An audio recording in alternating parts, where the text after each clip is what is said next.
Welcome to the 8-Bit Pop Culture Show. I'm Hekla Petursson, and based on my other videos, could you guess that I love Dungeons & Dragons? It's in my nerd blood. I love Dungeons & Dragons, and that is the most popular tabletop role-playing game.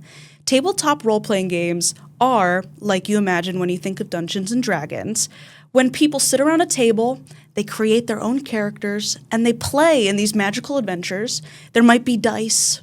There might be the stereotypical graph paper, but it is so much fun. It's all about storytelling. It's not like placing things on a board like Monopoly, you know what I mean?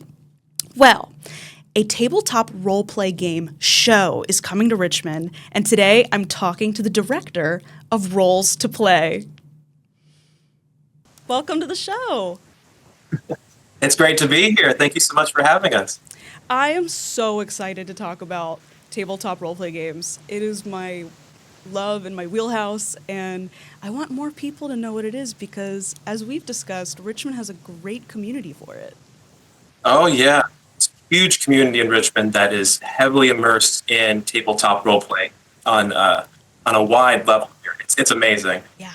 So for people who don't know, tabletop roleplay games are what people think of when they see D&D. A lot of dice rolling, a lot of playing characters. Do you want to let me know how you got into it? Yeah.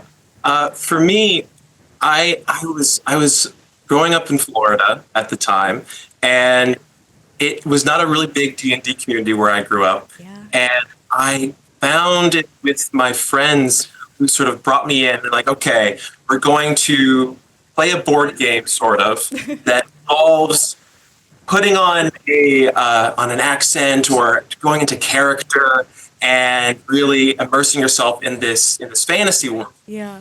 And I was hooked. Yeah.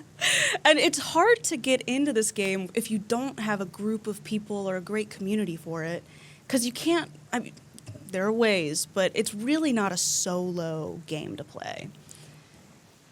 Now, you have an improv and theater background, and I think a lot of people don't know that D&D and other tabletop games are often played by theater kids and theater nerds. Do you want to talk about how you see them connected? Yeah. So within the D&D community, a lot of folks will bring in their improv or theater kid background, take off the disguise of being, an actor and going into playing, with your friends and really using those skills. But you don't need to be an actor or an improviser to play it. And I've often found that the people who don't have those backgrounds really come into their own and even discover things about themselves they didn't know before, which is really heartwarming and really great to see, because you're able to find new connections with people in that room and with yourself. Yeah, so it's kind of, even though you're pretending to be someone else, it's kind of an intimate game, I would think. Yeah. There's a lot of, within that role-playing idea, there is that sense that you are making connections across the table, not just with the imaginary characters, but with your friends, with that group. And in a way, if you're playing this over a long period of time, you really find connection with the characters themselves and with that group of people. And you end up sometimes making long, lifetime friends. Yeah. Oh, that's such a good way to put it. I do see a lot of my friends who are in like Dungeons and Dragons groups, for example. They'll just go on camping trips where they'll play Dungeons and Dragons the whole time. I think it's so, or they'll go to the Ren Fair in their Dungeons and Dragons character costume. I love stuff like that. Now, yeah, great bonding. As I said in the intro, you are directing a tabletop role-playing game themed show. Let's talk about how that works, because as we said, it's kind of intimate. People often play with their friends. But these shows like Critical Role, for example, are becoming extremely popular. Like millions of viewers all over the world are watching these. Oh, yeah. I mean, shows like Critical Role or Dimension 20, they just recently played in Madison Square Garden, I believe. Wow. And a whole sold-out arena, which is amazing. Yeah. And we really see this growth in D&D because of these shows and because this community is being unearthed and discovered by people who may not have heard of it before or just didn't know how to get into it. And it becomes a gateway to this accessibility with this show and with this game. And it's a great eye-opener into everything. So how did you have the first idea for Roles to Play? Was it based on all of these popular shows going on?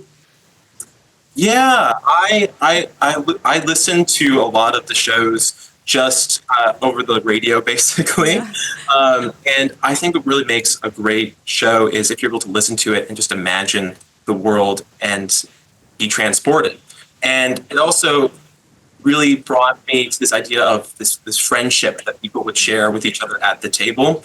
And I really liked that. And as someone who is involved in the theater and film world, I really wanted to utilize my skills to try to create something like that in Richmond specifically. So, which is amazing. It makes so much sense to connect these dots together and create something super cool. How, I guess, if someone has never watched one of these shows and they're like, what the heck are they talking about? Can you give me a general overview of what this show is going to be?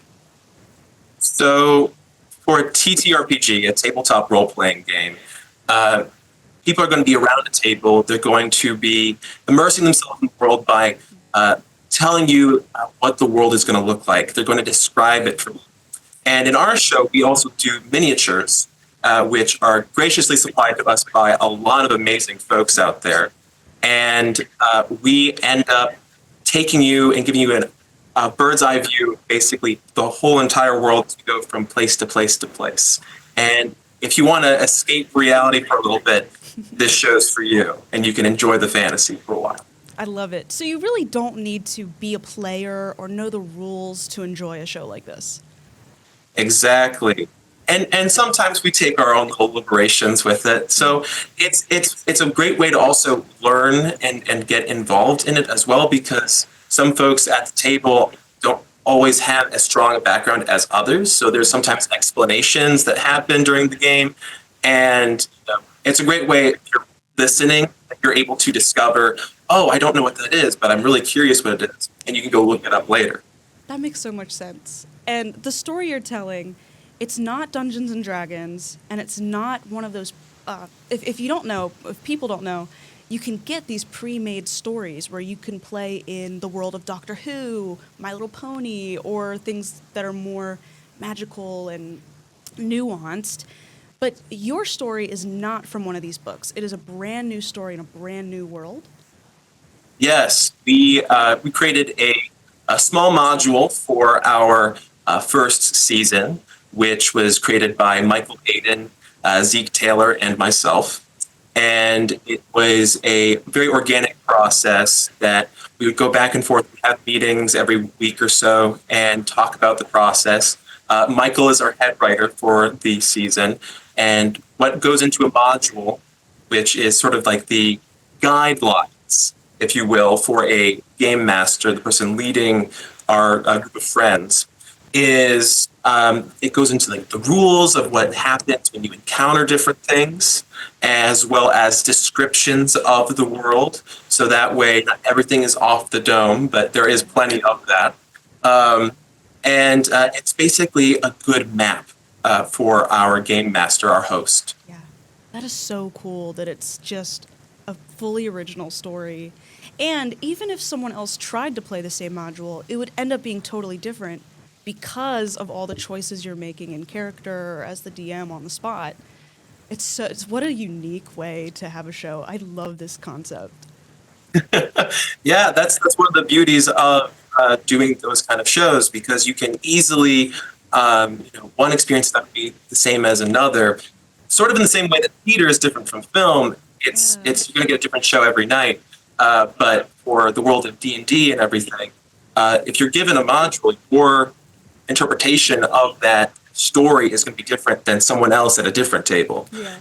And we would love to eventually release our modules for people to be able to go on our adventures that we do ourselves, and be able to experience that for their own table, for their own group of friends. That is so cool.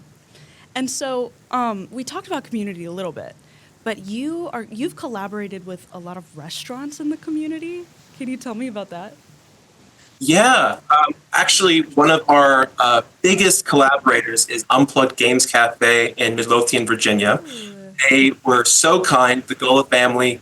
They're amazing. If you love board games, if you want to find a place to, do a campaign or anything, if you don't have a space in your house, that's the place to go do it.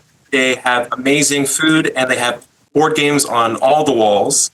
It's wonderful. And they actually hosted us when we were filming our show. Wow. So we have our own space to be able to put on the show and keep out of folks' way. But being able to do the show and having a place for us to film, which we're very grateful for them. And you guys are watching. Thank you so much. What a cool space. That is and it's really awesome being in Richmond that there are so many spaces like that we can go play games at or go make friends at. But that is really cool. Does that mean that the background, are we going to see some of the restaurant in the background, or is it covered up? Oh, no. You won't see the restaurant, but we do have some food from that restaurant involved in our show, as well as other restaurants in the area. Part of our belief with D&D is when you are playing these games for a very long time, you want to have some food. You want to be able to, stay in the world and not have to go out to get food. And part of that is that, familial experience, being around the table and laughing, eating, and sharing a meal with your friends. And so that was why we felt that it was important to not just highlight the board game community of Richmond, but also the food here in Richmond, which is amazing. True. And a lot of wonderful folks to provide that for us. That's awesome. And okay, so we've talked about community, we've talked about the locality, and with these kind of shows, something that I've experienced heavily is I get really entranced in the world. I want to take in all the content I can get. Maybe people have seen, for a lot of these shows, people will make fan art or fan videos, or they'll cosplay the characters. So even ahead of these episodes airing, I'm already following the account, and I think it's cool if other people do too, because you can kind of get glimmers into the world that you're about to learn about. Tell me, if people want to be a part of that community and find out everything they can, how can they get involved? Yeah, we have an Instagram, which is Rolls to Play, and that's ROLLSTOPLAY. And we also have a Patreon and Facebook. Our Patreon offers something exclusive to our Instagram and Facebook, which is some clips of interviews with the cast and crew talking about how the show's made, their experiences with the show, and we're slowly rolling those out, as well as we had a collaboration with wonderful folks over at Bridge 9 Theater Company, as well as Crescent Collective being our host for that evening. And we recorded one of our live events, which was an improvised show that is now on Patreon for folks to view. And all the funds that we raise through Patreon is going to help us with creating our next season, as well as helping us finish post-production for our show. Wow. Okay, so if people get involved now and they donate or subscribe to the Patreon, they can really be a part of shaping this new season and the post-production you're in now, and just help out. Exactly. And we're always looking for folks to be part of the show and be involved, always looking for artists, always looking for musicians, everyone from a wide range. Sometimes, with D&D and with theater and film, there's so many different intricate ways for people to be involved. And with this show, we just want to welcome as many people as possible. And there's a lot of communities like that in Richmond, like Goblins and Growlers, Battlegrounds, One-Eyed Jack, that welcome people in the D&D community. But for us, we are really looking for people of all walks of life, especially if you love D&D and TTRPG shows. Sweet. I'm so excited that this is coming into the community, and I hope that everyone else gets really excited about this, because it's super cool that this is happening in our own city. Thank you so much for joining me. Thank you so much. And we look forward to presenting our show very soon. I cannot wait for this show to come out. How cool is it that this is being produced locally? And they have so many collaborating businesses and artists. If you want to check them out or support, please follow them on social media or head to their Patreon where you can donate and in return see really cool behind the scenes and extra content. I'm Hekla Petursson. You can find me on socials at the Hekla, and I will geek out with you in the next episode.